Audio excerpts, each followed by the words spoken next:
Bienvenidos a Cruce Palabras por Telesur. Soy Luis Hernández Navarro y hoy nos acompaña en el estudio la doctora Rebeca Monroy Nasr. Ella es investigadora del Instituto Nacional de Antropología e Historia, doctora en Historia, también fotógrafa ella misma, a propósito de su más reciente libro, Ayotzinapa, una historia en imágenes, en donde compara y analiza la cobertura del periodismo gráfico en los primeros meses sobre la desaparición de los 43 estudiantes de la Normal Rural Raúl Isidro Burgos en 3 periódicos. Rebeca, muchísimas gracias por estar a nosotros en este Cruce de Palabras. No, al contrario, Luis, gracias por la invitación. Me encanta venir a tu programa. Que es un placer tenerte aquí siempre. Gracias.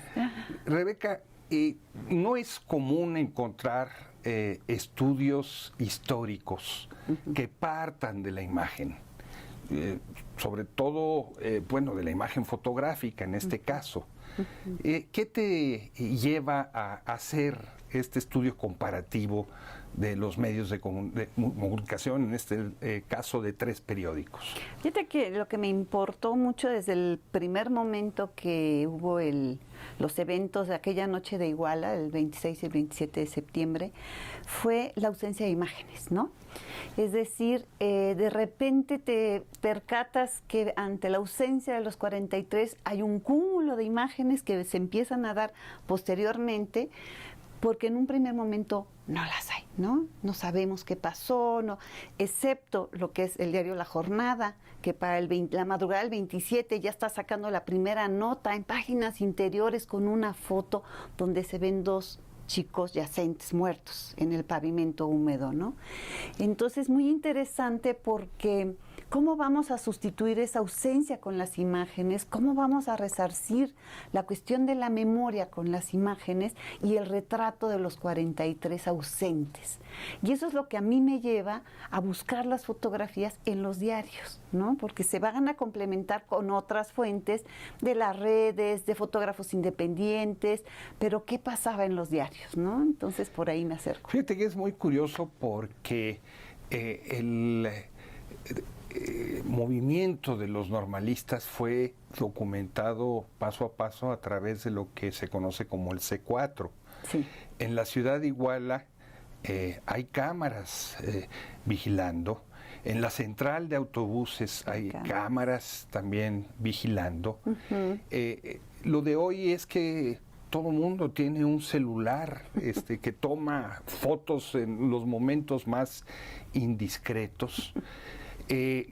Uno de los momentos más dramáticos de esa noche es cuando ya se habían llevado a los muchachos, pero llegan los jóvenes de Ayotzinapa acompañadas de periodistas. Están canales de televisión grabándolos, hay disparos en contra de ellos. ¿Dónde están esas imágenes? Y no están, ¿no? Bueno, algunas aparecen ya en los informes, digamos, el GIE tiene algunas de los autobuses, por ejemplo, y la Comisión de la Verdad han manejado algunas, pero han salido posteriormente. En su momento no estaba, no aparecía lo del C4, todo esto se manejó con muchas dificultades. Yo creo que hasta hubo manejo de información oculto, se borró, en fin. Y que es lo que hemos visto ahora con los informes actuales, luego lo que trabajaron en conjunto y que se ha avanzado mucho en esa información, pero en un primer momento no estaba, ¿no? Y esa ausencia que se fue supliendo con los retratos de Ovalito, que a mí me llamó mucho la atención, estas fotos de identidad, ¿no? Que vas y te tomas con el fotógrafo para tu credencial, son las que le dieron vida a estos chicos, a los 43, son las que nos trajo al presente, en las marchas, en las misas, en las contiendas, en las negociaciones, en el cierre de carreteras, ahí estaban. Y es gracias a esas imágenes de identidad. Y creo que justamente lo que me parecía muy importante es cómo este retrato funciona para no olvidarlos, para traerlos a cuenta y para tenerlos presentes, ¿no? Retratos que, como dices, están en sus credenciales o en sus papeles oficiales y que saltaron para convertirse en cuadros, para convertirse en carteles, para convertirse en murales Y para regresar luego otra vez a fotografías sobre de ellos, sí. ¿No? No deja de ser muy curioso, muy peculiar este recorrido de la imagen, ¿no? Sí, además, cómo van creciendo, ¿no? Porque incluso hay diseñadores extranjeros que los toman y les van poniendo su iconografía a cada uno, si le gustaba el fútbol, si le gustaba la música, si tocaba guitarra, entonces vuelve un recordatorio, un diario de estos chicos. Yo creo que es algo maravilloso cómo se camuflajea y luego regresa a su origen, ¿no? Entonces, algo que a mí me gustaba mucho y me sigue gustando ahora en la ENA se volvió a hacer. La ENA es la Escuela de Antropología. Nacional de Historia. Donde das clases. Donde doy clases. Que se hizo en muchas escuelas. Lo de los asientos de los 43 con una fotocopia de cada uno de ellos, ¿no?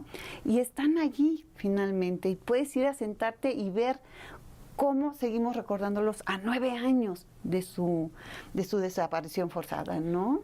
¿Y qué más encontraste tú en la cobertura de la prensa? ¿Cómo es que de esta ausencia se pasa a fotografiar, a registrar en los periódicos? ¿Qué es lo que se retoma? Es muy interesante porque vamos a ver en los 3 diferentes diarios, uno de izquierda, uno de centro y uno más de derecha, o más conservador, que ha tenido su contienda desde 1916. Bastante más conservador, diríamos, pero esa es mi opinión. Esa es mi opinión. No, sí, pues desde 1916, centenario, pues ha tenido una trayectoria muy conservadora. Pero es interesante porque vas a ver cómo a veces la imagen sobrepasa hasta el título, el balazo, ¿no? Llega a rebasar por mucho lo que quisieran los editores decirnos, ¿no? Y de alguna manera a veces se disloca la imagen de lo mismo que están queriendo decir.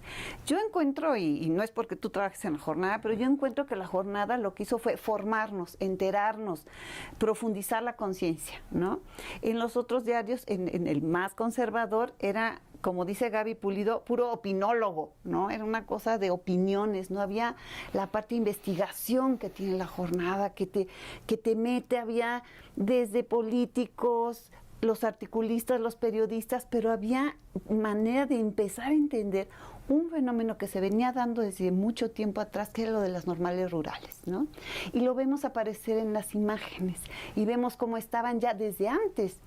Incluso tú ya habías abierto el flanco con algunos que habían estado agredidos e incluso muertos por haber cerrado la autopista del Sol de la normal rural. El 12 de diciembre de 2011, Alexis y Gabriel.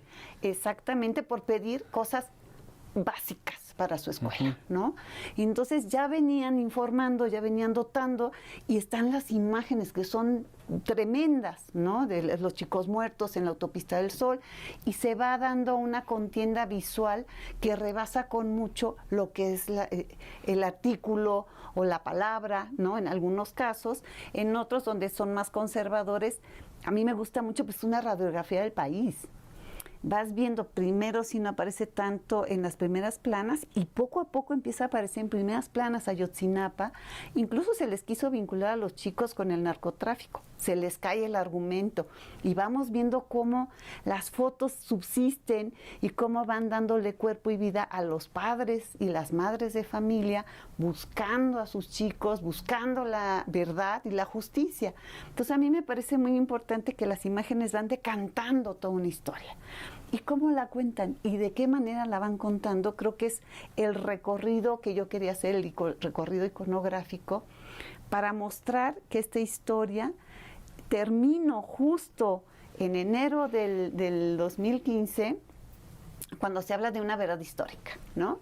Una verdad que era mentira y que se fue cayendo a cachos y que se ha ido develando, ¿no? Con todos estos informes, y actualmente sabemos bien a bien cómo estuvo, que eso fue un crimen de Estado y una serie de elementos que también las imágenes iban mostrando, ¿no? Entonces creo que ese discurso era muy importante trabajarlo, era importante sustentar la base teórica o la base de análisis con estas imágenes.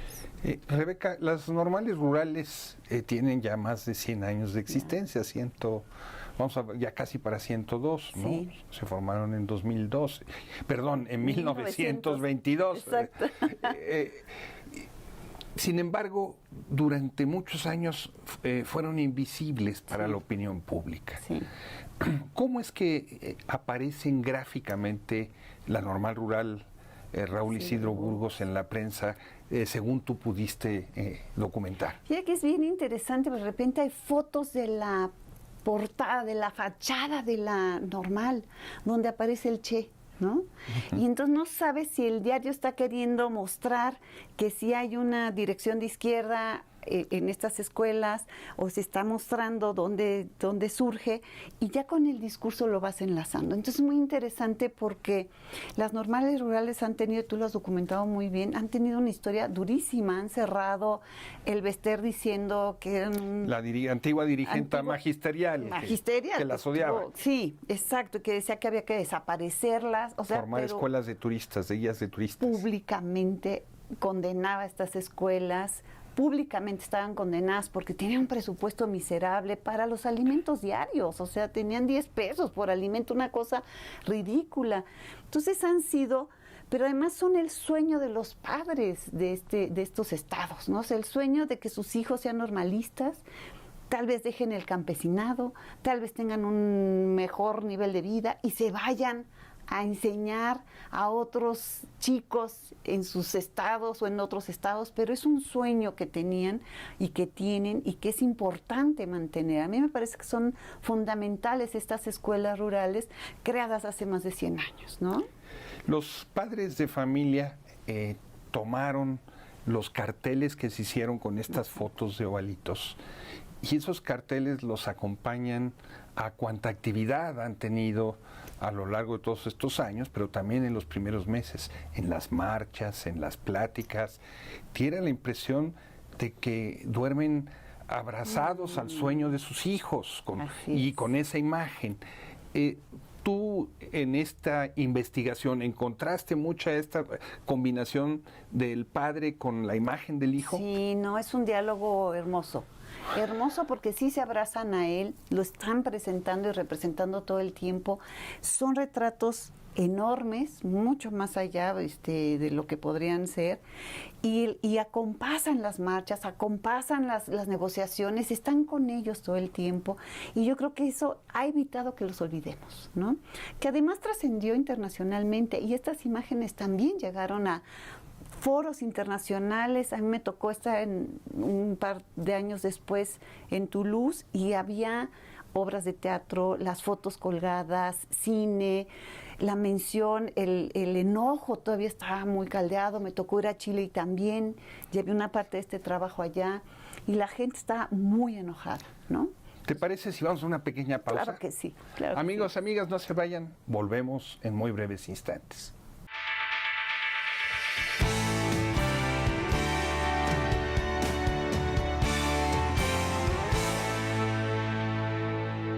Estamos ya de regreso en este cruce de palabras, conversando con la doctora Rebeca Monroy Nasr.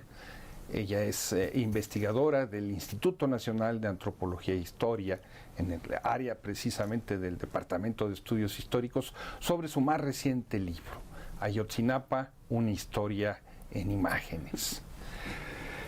¿Cómo te nace, Rebeca, la idea o cuál es tu motivación para hacer este libro? Fíjate que desde hace muchos años, bueno, estoy en los estudios de la fotografía. Primero fui fotógrafa y ahora hago fotohistoria, ¿no? Felizmente. Y fue muy desdeñado el trabajo con las imágenes, ¿no? Siempre fue como la estampita que acompañaba al texto del historiador o del investigador. Y desde hace algunos años varios colegas hemos trabajado alrededor de mostrar que la imagen es un documento. Y ese fue uno de los afanes, mostrar, es historia reciente, es muy difícil trabajar con historia reciente.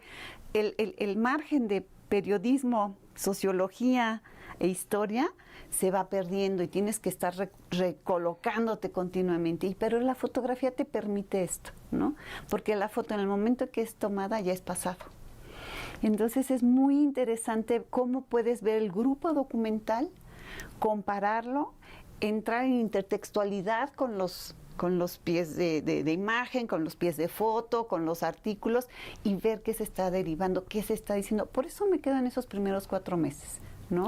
Tú tienes múltiples libros de fotoperiodismo, fotodocumentalismo, has recuperado la historia de los pioneros del fotoperiodismo en México.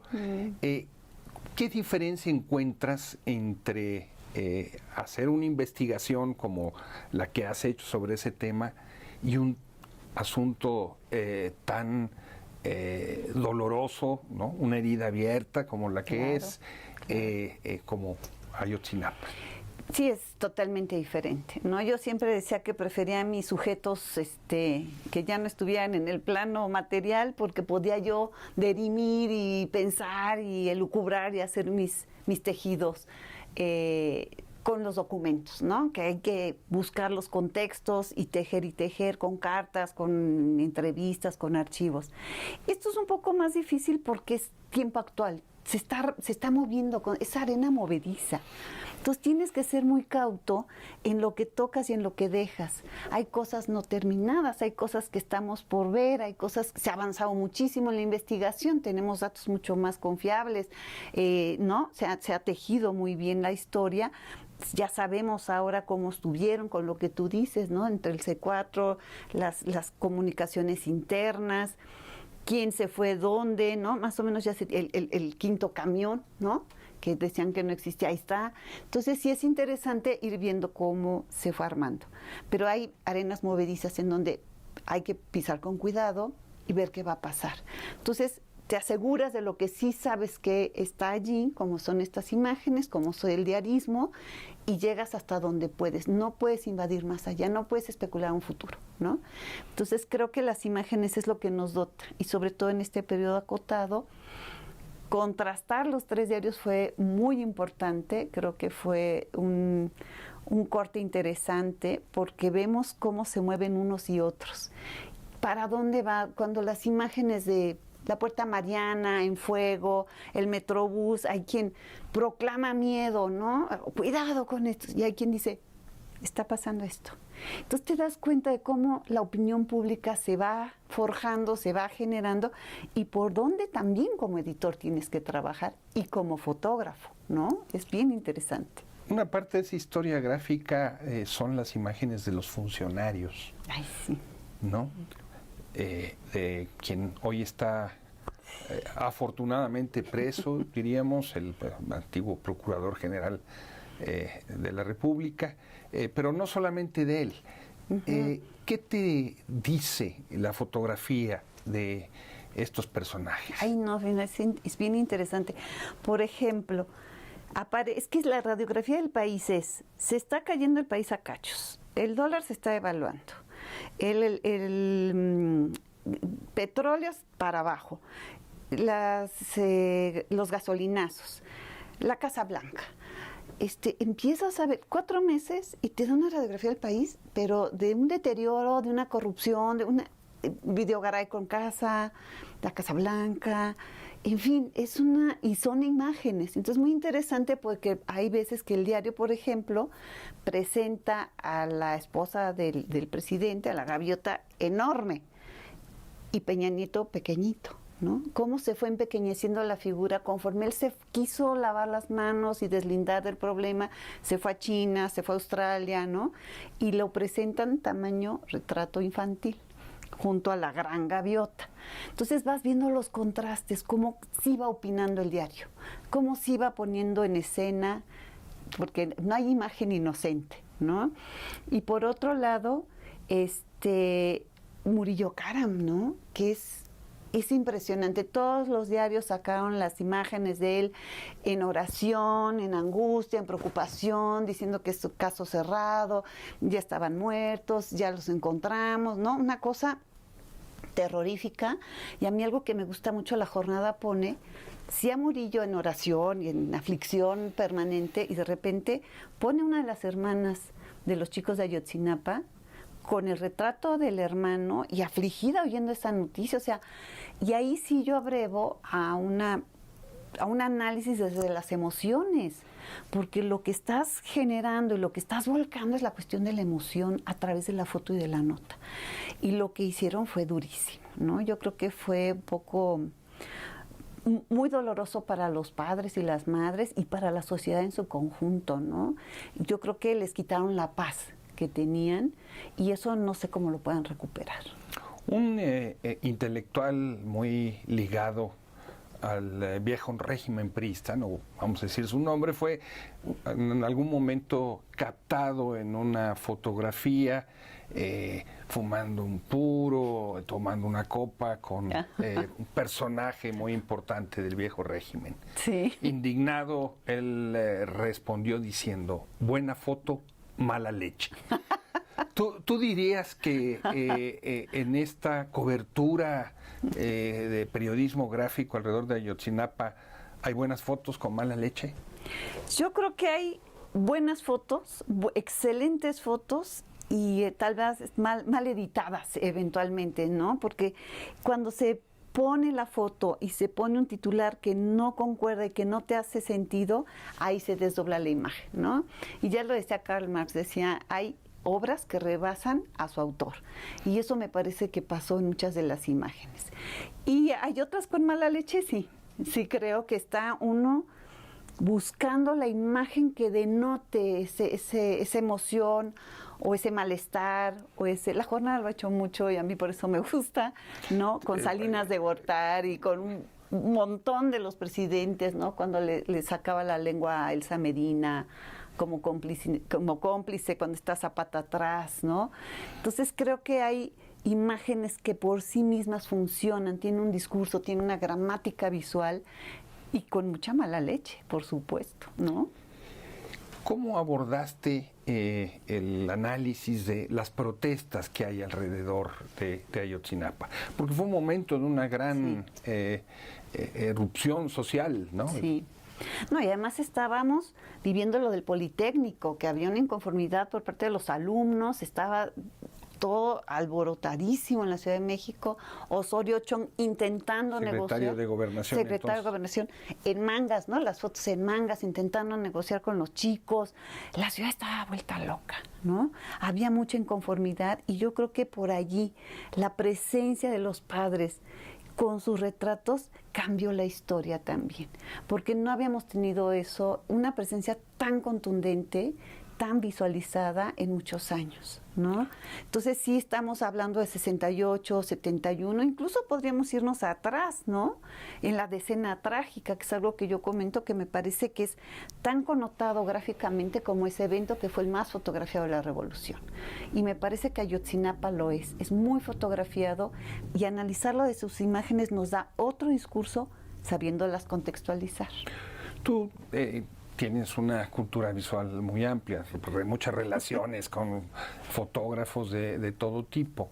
En relación a lo que se produjo esos primeros meses por parte de fotógrafos independientes que no tuvo un lugar en el periodismo, ¿qué diferencias encuentras? Sí encuentro diferencias. Creo que a veces son más audaces los independientes. Son más audaces porque tienen que ver si colocan sus fotos en algún medio. Otros porque usan la doble cámara, que dice Rodrigo Moya, ¿no? Me llevo estas para la casa como acervo y publico estas otras. En este caso yo trabajé con las de Raúl Pérez Alvarado, que gentilmente me prestó. Él está en proceso, pero tiene su acervo. Y sí cambia mucho la visualidad, es muy confrontativo, busca las fotos, busca estar al frente, busca, no se echa para atrás, y eso me gusta mucho. La otra, las redes sociales, Luis. Las redes sociales nos dieron otro discurso también. Lo que no aparecía en prensa, de repente aparecía por atrás, como lo de Bucio, cuando se estaban llevando a Bucio, este chico que fue acusado de haber estado en la manifestación de Peña Nieto, sale de filosofía, se lo quieren subir a un coche y gracias a un video que toma un chico por ahí, no lo desaparecen. Entonces creo que también la función de las redes sociales es muy importante y habrá que analizarlo en su momento desde otro ángulo, ¿no? ¿Es cierto eso de que una fotografía dice más que 1000 palabras? A mí sí me dice más que 1000 palabras. A mí me Pero en encanta. este caso. Y en este caso lo que hay que contextualizarla. Alberto del Castillo todo el tiempo señala, dice, hay que contextualizar la foto, si no, no dice más de 1000 palabras. A mí me dicen más de 1000 palabras, pero sí hay que contextualizarla, sí hay que ver por dónde viene, qué dice, porque no hay fotografía ni fotógrafo inocente, ¿no? O sea, todos tienen mala leche detrás. Todos tienen mala leche, todos quieren dar la nota, todos quieren sacar la información. Hay una fotografía que es muy interesante, que es alguien colado en el Che Guevara, ¿no? Está la asamblea del Che Guevara y se ve que alguien toma una foto con celular y la publican. Y entonces ves qué difícil. Claro, ahora puedes entrar y salir con la cámara sin ser tan visto, y son fotos que luego pueden, si tienen mala leche, ¿no? Rebeca, ya se nos acabó el tiempo. Tu libro es un libro que se puede conseguir en línea. Así es. ¿Cómo acceder a él? Pues les mandamos el link para que lo puedan tener. En el INERM pueden entrar. INERM es Instituto Nacional de Estudios de las Revoluciones de México. Okay. Y allí lo pueden bajar gratuitamente, que es una maravilla, porque todo mundo puede tener acceso a él sin costo alguno. Entonces, estamos muy contentos. Tengo un premio de Luis Hernández, tengo un prólogo de Gaby Pulido, y creo que eso redondea un libro pues que busca hablar de un tiempo presente y que busca que se mantenga la memoria de los 43 y los afanes de sus padres y de sus madres. Rebeca, muchas gracias y felicidades por tu libro. Gracias, Liz. Amigos, amigas, muchas gracias por su amable compañía el día de hoy. Ya saben, los esperamos la semana que viene aquí por Cruce de Palabras por Telesur. Hasta la próxima.